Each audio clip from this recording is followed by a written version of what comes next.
Welcome to my YouTube channel अपन आज हम करने वाले हैं केमिस्ट्री सरफेस चैप्टर 2 का नेक्स्ट पार्ट वीडियो, जिसमें आज हम देखेंगे एड्जॉर्प्शन के टाइप।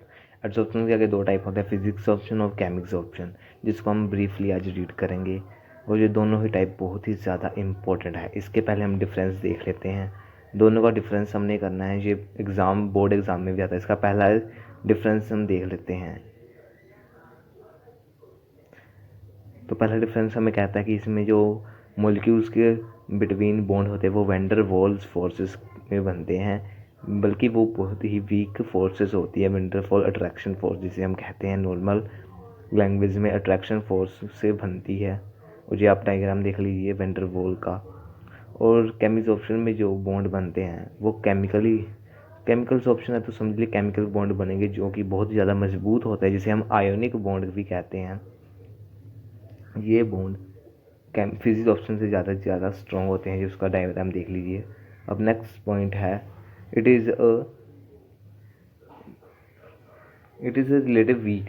हमने पहले डिस्कस कर लिया कि ये एक वीक बॉन्ड है, तो वीक होगा। और वो स्ट्रॉन्ग है, वो स्ट्रॉन्ग होगा, नॉर्मल सी बात है यार। सो नेक्स्ट पॉइंट देख लेते हैं क्या है कि इसमें जो हीट ऑफ एड्जॉर्प्शन है वो मैं थोड़ा कम ही होता है, 20 से 40 जूल किलो जूल तक ही होता है, जो बहुत ही ज़्यादा कम है।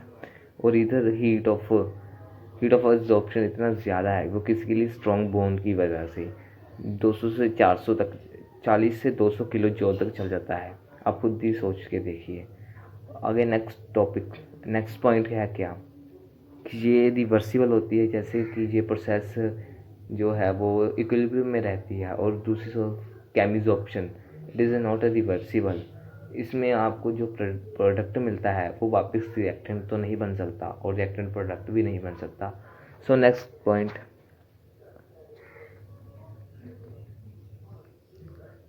ये जो है वो स्पेसिफिक नेचर के नहीं होते, बट जो केमिक्स ऑप्शन है वो स्पेसिफिक होते हैं नेचर में। यही इनका एक और डिफरेंस है। अब हम देखेंगे एग्जांपल। सो पहली एग्जांपल है कि addition of various gases in charcoal. जब हम चारकोल में गैस को मिलाते हैं तो उसे हम हीट देकर दोबारा से गैसेस को और चारकोल को अलग कर सकते हैं। ये एक रिवर्सिबल प्रोसेस है। और जैसे कार्बन और ऑक्सीजन को मिक्स करके कार्बन मोनोऑक्साइड बना लिया हमने, अब मोनोऑक्साइड से कार्बन और ऑक्सीजन फिर से नहीं ना बना सकते।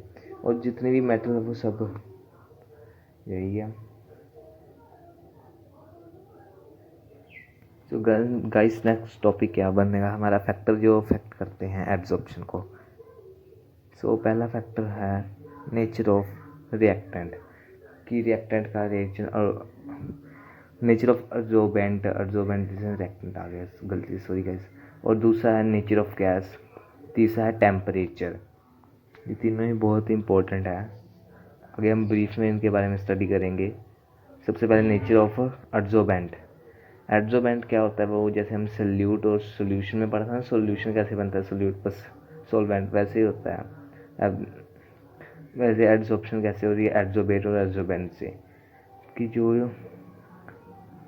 एड्जॉर्बेंट है वो एक सरफेस एरिया का एक फिनोमिना है, और सरफेस एरिया है जो एड्जॉर्बेंट के एड्जॉर्प्शन के सीधा ही प्रोपोर्शनल होती है, जिसके हिसाब से जितना ज़्यादा सरफेस एरिया होगा उतना ज़्यादा एड्जॉर्बेंट होगा, और उतनी ज़्यादा हीट जो है जल्दी से रिलीज होगी। और हमारा आप एग्जांपल देख लीजिए, आपको ज़्यादा क्लैरिटी आएगी। जैसे एग्जांपल मैंने दी है, जैसे हम बीकर में पानी लेते हैं और उसे धूप में रख देंगे, इतनी जल्दी इवेपोरेट नहीं होता, पर जैसे हम प्लेट में रख देंगे जाकर तो आप देखेंगे वो जल्दी जल्दी इवेपोरेट हो जाता है। वो क्यों, सरफेस एरिया के बढ़ जाने के कारण। और जो नेक्स्ट है नेचर ऑफ गैस, कि जो नेचर ऑफ गैस है कि कोई गैस कितनी ज़्यादा लिक्विफाई होगी उतना ही उसका एड्जॉर्प्शन नंबर ज़्यादा होगा।